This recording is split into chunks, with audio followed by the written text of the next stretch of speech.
Hello, friends. Welcome to this lunchtime edition of Dawn and Dan in the afternoon. Except for Dawn is not here. I mean, she's here. She just doesn't want to be on camera. Say hi, Dawn. Hi, Dawn. We are here with people who are right on the front lines. If you guys have been paying any attention to the news at all over the last couple of days, you know that Kentucky and Oklahoma teachers are fed up. They've headed up to here with the likes of their state legislatures, and they're not going to take them. I actually saw a video. Did you see that video yesterday of them singing, "We're not going to take it"? Yeah, it was great. An anthem for our times. Yeah, anytime we can bring Twisted Sister into politics, this is a good day in America, folks. But I'm here with state representative candidate and union organizer, longtime union organizer, Richard Becker. And he's running in Kentucky District 35, if I'm not mistaken. It's actually sitting right up there in front of me. And I'm also here with Kelsey Hayes Coots. And Kelsey is a teacher who's been on the front lines of this thing. And both of these two, I'm not going to talk that much after this. I'm just going to kind of let them tell their story about what it's like to be on the front lines of this movement. I mean, it's really impressive to see. When we first saw the West Virginia, if you guys have been watching this space, you saw us do a video a couple of weeks ago about the West Virginia strike, the wildly successful, I think you'd call it, West Virginia teacher strike, and that has kind of, I don't know, set the bar for the rest of them. They really kind of, we were talking to them about how is it going to be possible to replicate that success in other places, and lo and behold, here it is happening just right across the river. From my fair state, with our friends in Kentucky, this is stuff that I really care about. I've represented a lot of Kentucky teachers, and they're good folks, and their struggle is our struggle. I mean, their struggle is a fundamental, a basic, quintessential working class struggle. So I want to talk about what that's like and how we can, how likely it is that we're going to see some more of these successes all over the country. But Kelsey, let me start with you and just sort of tell the people who you are and what you do and what your role in this whole thing is. Yeah, so again, I'm Kelsey Hayes Coots. I teach 8th grade here in Louisville.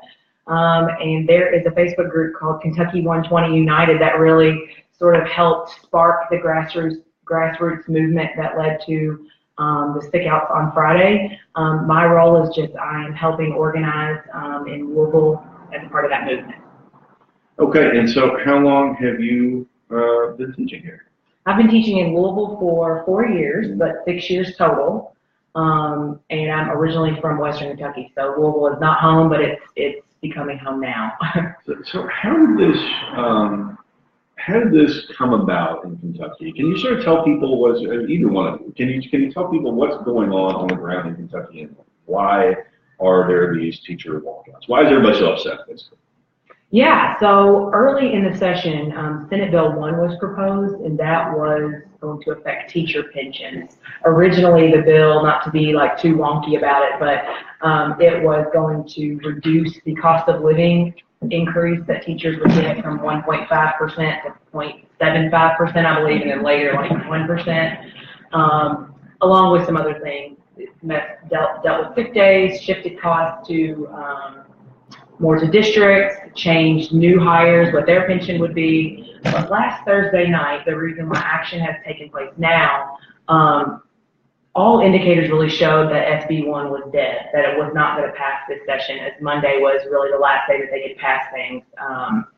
So Thursday night, the Republican legislature, they tacked essentially a modified Senate Bill 1, a modified pension bill onto Senate Bill 151, which ironically enough is a sewage wastewater bill. The jokes just write themselves.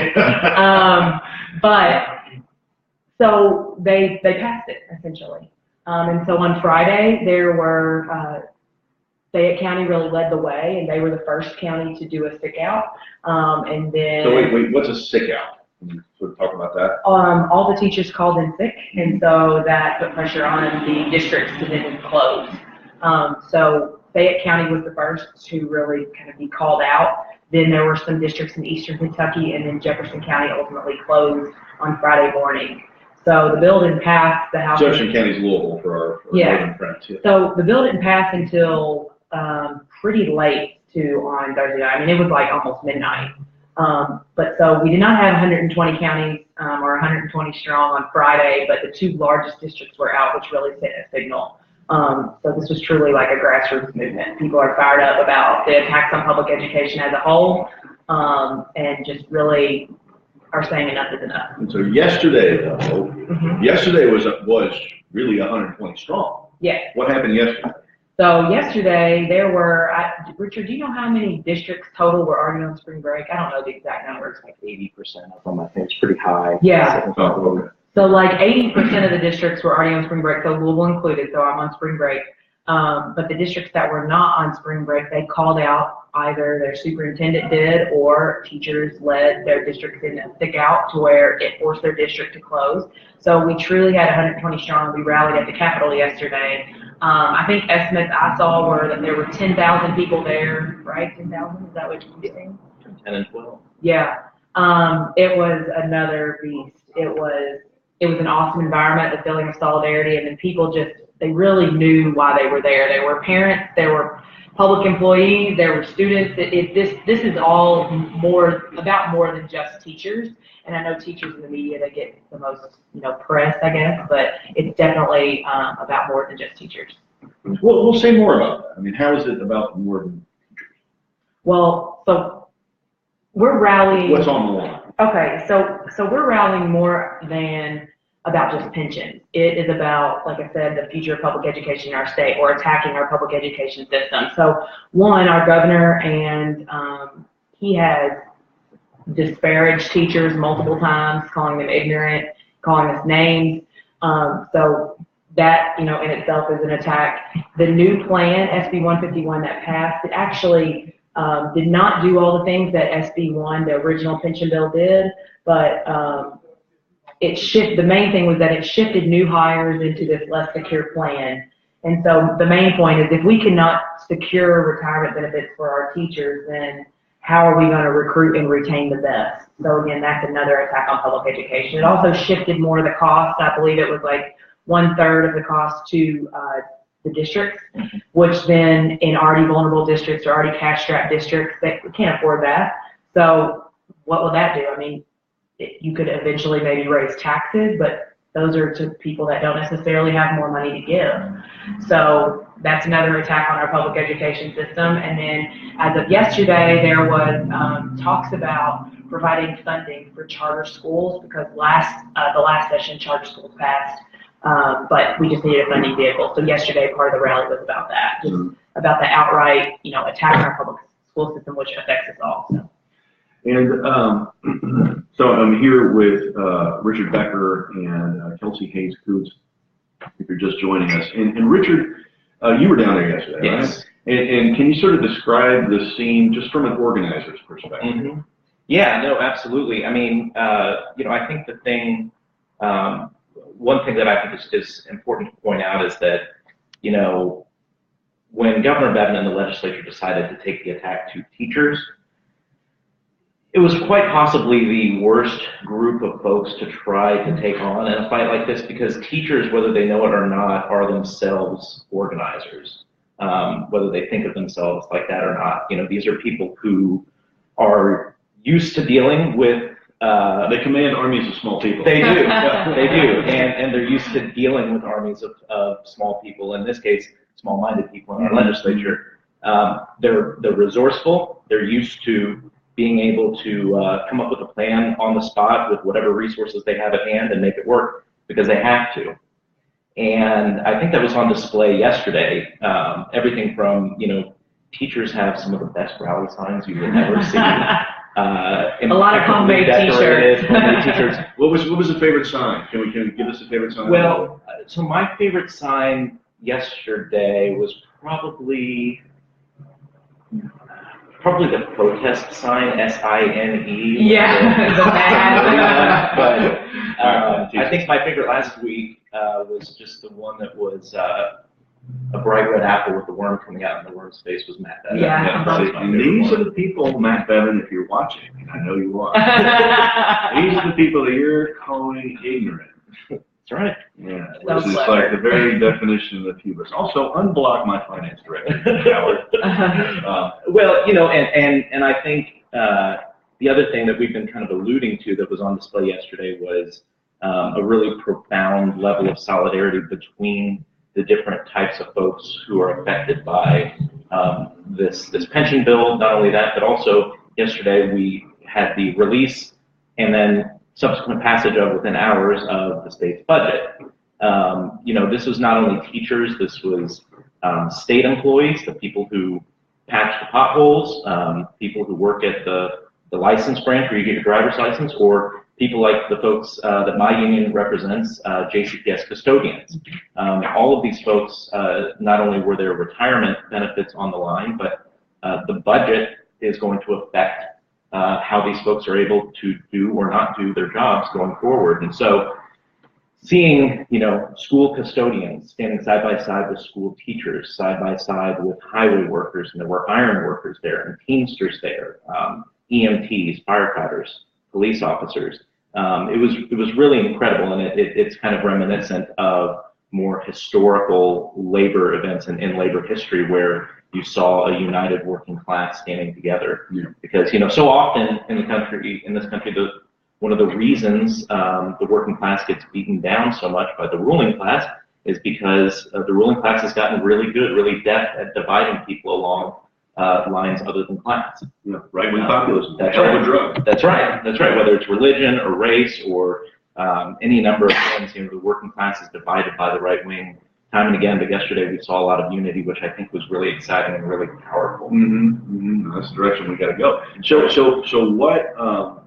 How do you get 12,000 people? Well, two questions, right? How do you get 12,000 people to all do the same thing at the same time like that? And more importantly, how do you keep that fire stoked? I mean, how are you guys going to keep that momentum going in Kentucky, leading in, you know, out of spring break, right? If you have to, I mean, what does that look like? How do you do it? You know, I would kind of yield to Kelsey on how we got 12,000 people there. The question of moving forward is one, you know, that I frankly stayed up late last night thinking a lot about, because it's not a question with an easy answer, right? I mean, so often we have these sort of flashpoint moments where a big event happens, and then whether because of exhaustion or lack of follow-up or the perceived threat kind of fading away, folks don't stay in it for the long haul. I'm pretty convinced by the energy that was in the air yesterday and Friday that these folks are not going to be going away anytime soon. Unfortunately, you know, the legislative realities being what they are, make things difficult, right? Yesterday was the last working day of the legislature.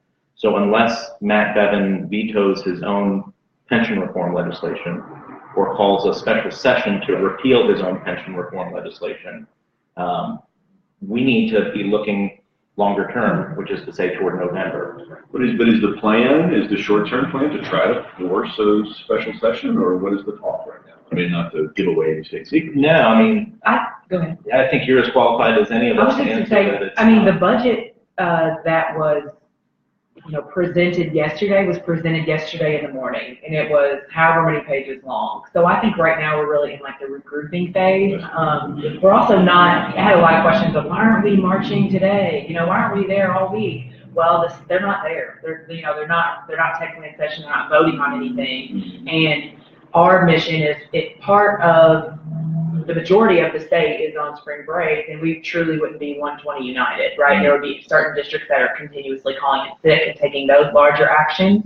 And we feel like we will not be successful unless we are united. So our main goal now is to regroup and make sure we totally 100% understand exactly what passed yesterday in the budget, kind of the differences of what we knew was coming and then what actually, you know, followed through. And then we're going to go from there and kind of plan our action steps. But to Richard's point, the rallying cry that in West Virginia, I know, and definitely in Kentucky yesterday was, you know, remember in November. This is the thing that's remarkable about this is that it is, you know, it's an effort that's not along party lines. I mean, yes, people are very aware that Republicans control all three, so we say this is your mess. right? But there are plenty of Republicans that were saying, how can I change my registration, or these people will never get my vote again. And so they're so fired up, and it's more about channeling the people that we have organized already into action on political campaigns, whether that's giving their dollars, that's giving their shoe leather, that's being on a social media team to amplify messages for people in their district. It's really about also that education piece, so we can continue that, and like you said, so people don't forget. Yeah. It's a long way from now until November. And so in West Virginia, I think they were on strike for 9 days, is that right? Yeah. And so, are you prepared to do that if that's what it comes down to? I mean, are you prepared to be out for the long haul? I mean, but so we back up on that a little bit. You know, you, I assume, became a teacher because you could get exceedingly wealthy doing that. Yeah. And probably very famous. And so, I mean, you know, so no, I mean, like, there's nobody that doesn't get, you know, there's nobody that gets into teaching that doesn't have, you know, altruistic motives, almost nobody, right? You know, so I assume you're doing it because you love doing it, you love the kids and all that stuff. I mean, it's got to be a challenge for you to be away from the classroom. Absolutely. Right? I mean, talk a little bit about that and what this sort of commitment to something like this means. Yeah. Well, ultimately, all the days would be made up, is my understanding, and that's what it is in West Virginia. They're making those days up in Oklahoma and all the other places. So there's that. But as teachers, our main concerns really, like you said, are the kids, are making sure everybody's fed. So people that are organizing in their own communities right now really are making sure that if a potential action has to takes place, another potential action, and there is a sick out, to make sure that students are fed.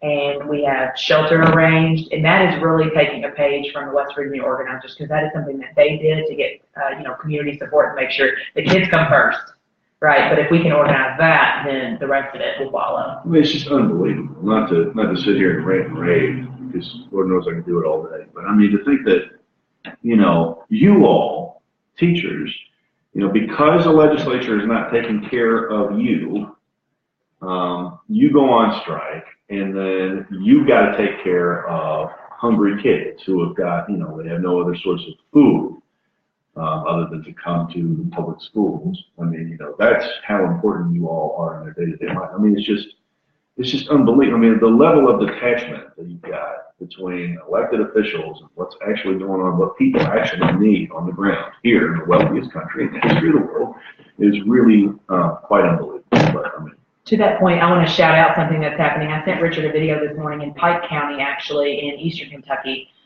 They themselves made a video in their county that they're going to have tomorrow, I believe, a rally at a park from like 2 to 6.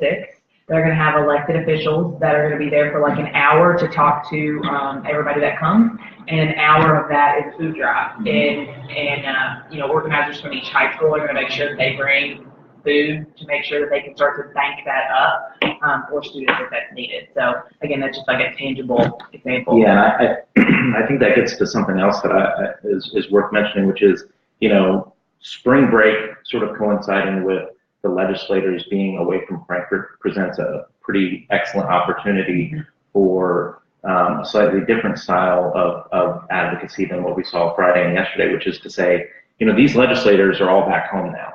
They are either, you know, with their families, or many of them working at the small businesses they own.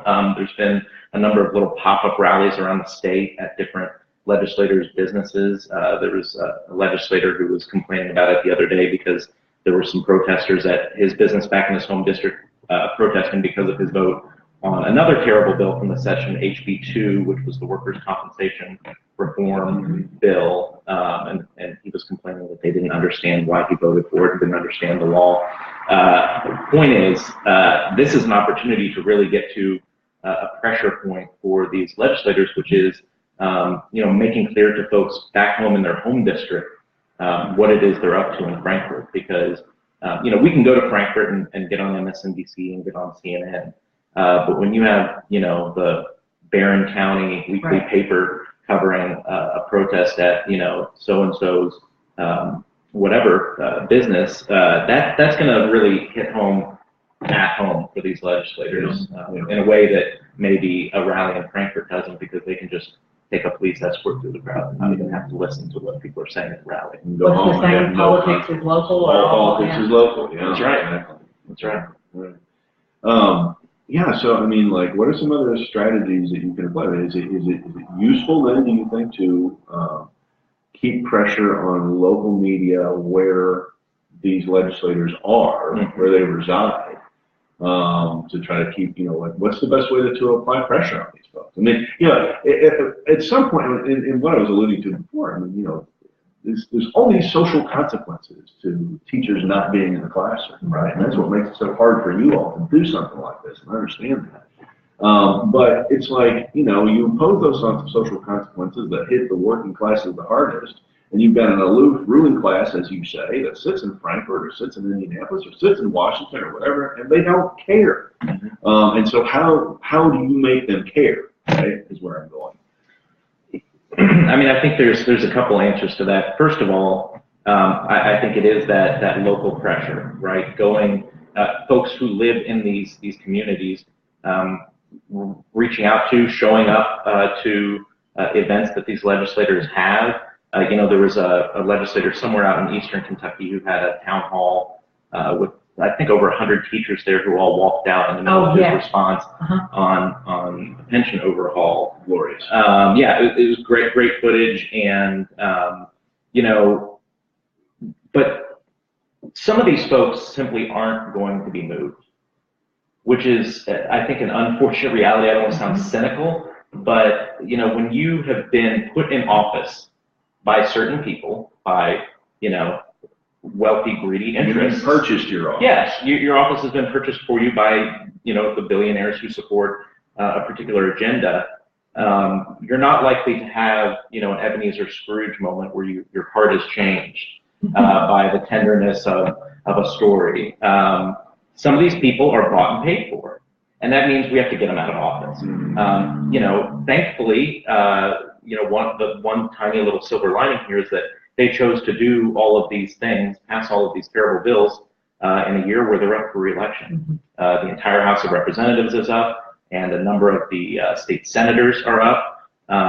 Folks need to organize in their local communities, not only on the legislative and policy front, but also organize to get folks elected who are going to stand up for the working class, stand up for public education, stand up for our children and our teachers.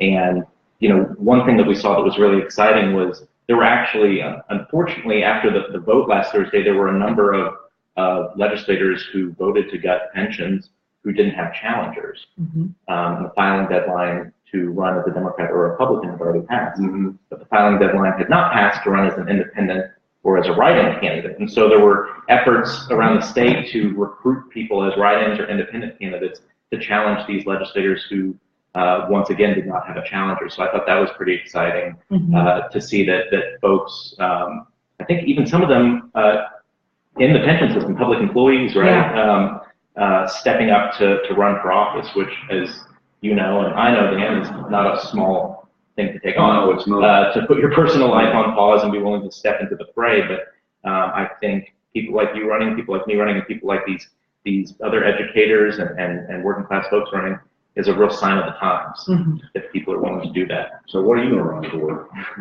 I'm just helping Richard. All right, very good. That's a good thing to do. I mean, and to his point, just another example is Representative Carney, who actually he carried SB 151, and in part probably because he didn't have a challenger, and they he's the chair of the Education Committee. He essentially told teachers, I believe on Friday, to shut up and just teach, essentially, is what he said. Stop talking about politics and do your job, I believe was the quote. The So arrogance of these guys. I mean, just the unmitigated arrogance of these, it's painful, but anyway. But to Richard's point is he now has a challenger. Yeah. And so that is, people that they're seeing where there are holes and they're saying, I'm taking action. And I see my responsibility as, like you said, some of these people might just not be able to be moved. And so we're in it for the long, we're not going away. We're tired of being told that we have to do more with less, whether that's less respect or less dollars or whatever, whatever. And so like I said earlier, we will be organizing into campaigns and just saying, here are your options. Again, it's not necessarily along party lines. It's just, here are your options. It doesn't have to be the name that you're used to saying in your community. I mean, you guys take care of our kids every single day. I mean, you know, I just, it's so despicable to me to think that this is the way that teachers are being treated. Yeah, Kelsey has to deal with, how many kids are you dealing with at a time every day? I have about 30 in class, but I have 100 on my team. 30 to 100 13-year-olds. Can you imagine? Or they would correct you now to 14. 14-year-olds mostly, right? And what, I mean, you know, you just don't do that unless you've got, I mean, unless you're some kind of saint. I mean, there's a lot of them out there that are just these unsung heroes of our society. That, I mean, this is the cornerstone of our whole civilization, folks. I mean, you know, and just the utterly despicable way in which these legislatures, you know, the oligarchs that we've installed in these legislatures are treating teachers who are safeguarding our you know, our kids, is just unbelievable. I mean, you know, call, if you're in Kentucky, if you're in West Virginia, if you're in Indiana, I mean, if you're in Oklahoma, call your representatives. Call your representatives and tell them what you think about the despicable way that they are treating these teachers. It's unforgivable. It's unbelievable to me that you know, this is something that you guys have to scrap. You've got to fight for every last scrap. I mean, you know, we should be giving them everything. We should be giving you everything you need. Well, and I think one of the most powerful things I've seen in the past 48 hours is some of the photos and videos in Oklahoma of these tattered textbooks that have been used for a decade or more that the kids are using. Jesus. I mean, it's chairs where, you know, the legs of the chair are poking through the seat bottom, and they're having to tape them up and stack two chairs on top of each other so they're secure enough for a 5-year-old to sit on. And these teachers make do. And for years they've kept their heads down and done their job and made it work. But, you know, when you have spent so long sort of tamping down these frustrations and just putting on a smiling face, and then you have someone like Matt Bevin say that teachers display thuggish behavior and they are ignorant, don't understand this legislation, that's a great way to really hit the spark that lights the fire of what we saw yesterday in Frankfurt. I mean, these teachers, like you said, I mean, we could go on all day about this. And again, you know, not just the teachers, but, you know, our JCPS custodians, again, you know, the folks that I work with, you know, they're there during spring break. They don't take spring break off like teachers do, because that's when they actually do a lot of their really heavy things, right? You know, these folks, they're not getting wealthy. They care about the work that they do. I mean, they help keep our schools clean and safe, and the teachers are taking care of the kids. All of these are a part of an ecosystem that works together to make sure that we're producing a generation of people who can be engaged members of our society and our democracy. And to have, you know, an elected official of all people denigrating these professions, insulting the motives of teachers and other public servants is a disgrace. And, you know, I think that we're going to see next year in 2019, when Governor Bevin is up for re-election, you know, a political reckoning. I have almost no doubt in my mind. Get these multi-millionaires out, folks. Get them out. Flush them out. They do not care about you. They do not care about us. They do not care about Kelsey or the kids that she teaches.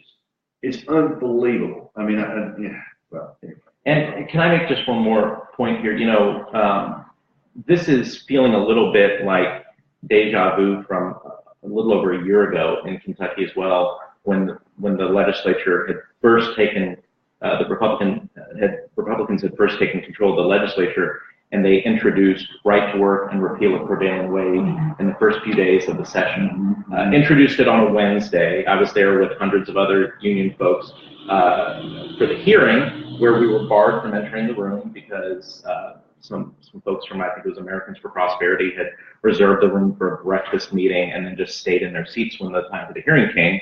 And Governor Bevin went in and testified, and we stomped our feet and shouted in the halls. And then in an extraordinary act, they actually held a special meeting on Saturday, which is very rare, so that they could pass right to work and repeal the prevailing wage, as well as some anti-choice bills. And they passed them with emergency provisions, meaning they don't take effect as they normally would at the end of the legislative session, but they take effect as soon as the governor signs them. Wow. So within 4 or 5 days, we went from right to work being introduced to being signed. Very, very important to bust up organized labor. Yeah, well, it's part of their, well, it is for them. And that's the thing, it lays bare the actual intentions of what they're doing. Right. It was House Bill 1 for a reason, because that is their number one priority. But I point all this out because it's a corollary to what we saw yesterday, where a budget had been kept shrouded in secrecy until the last minute and then was passed in a number of hours. It's not only the content of what they're doing, it's the means by which they're doing it that is so insulting and so chilling, really, to our democracy. They had a bill that would make it harder for consumers to sell back solar energy to utility companies. When they couldn't get the votes in the committee, they just packed the committee with some people who would vote for it and send it out of committee. I mean, this is time and again, they're demonstrating not only dangerous and damaging policy, but the way they're going about it is an insult to the legislative process and to democratic norms, and an insult to the intelligence of Kentucky. Absolutely. In terms of our bill too, you know, we're told you should be thankful. You know, there's going to be a pension there whenever, you know, you retire, or all the whatever the talking points are. And it's if the bill is so great, then why did you tack it onto a sewage bill and then pass it at midnight when nobody knew it was coming? You know, so it's government at its worst, really. What's been displayed. Symbolism. While we've got you here, what? Let's say we turn over the legislature to you for a day. What would you do to improve your life in the classroom and the lives of your kids? Well, you've got a magic wand. You've got a magic legislature.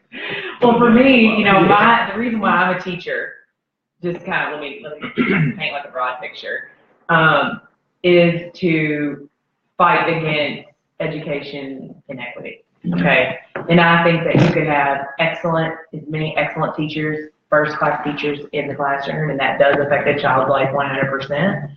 But until we start addressing like systemic poverty in our state, then, you know, I feel like we're never going to be truly like there in terms of education. But one reason why yesterday was called a budget rally is because it really was about like budgetary items. The pension piece was done. People were fired up about that, but that was you know, passed on Thursday night.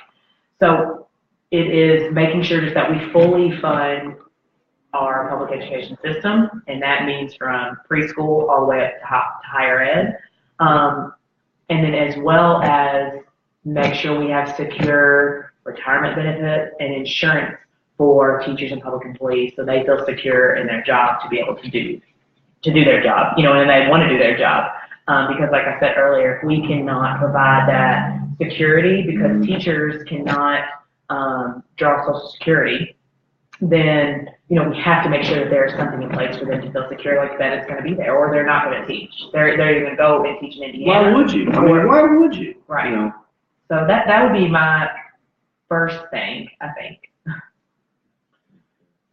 Well, I tell you, I mean, looking at the situation that you guys are dealing with, where you're just severely and chronically underfunded, and the situation you're talking about in Oklahoma, where they've got these books taped together, and then compare that with it's fine to spend a couple of $1 million every weekend for the president's golf trips, that kind of thing. I mean, you know, it's just we've got screwed up priorities, folks, and there's going to come a reckoning on this if we don't get it together.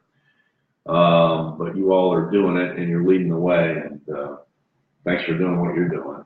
Thanks for running for office. Yeah. Well, I mean, both of you. Yeah, you're doing the Lord's work, and we're going to keep right on doing it. And a change is coming, and these folks are going to bring it to you, and it's going to work out better for everybody. But I am here with Kelsey Hayes Coots and Richard Becker, who's running in Kentucky's 35th district for state representative. You know, give her your love and support. Give him your support and your dollars, and your vote if you're in Kentucky. But we love them and we love you. And I think I've just about said my piece. Anything else, you guys? All right. Thanks for having us. Thanks a lot, you all. All right. See you next time. Bye.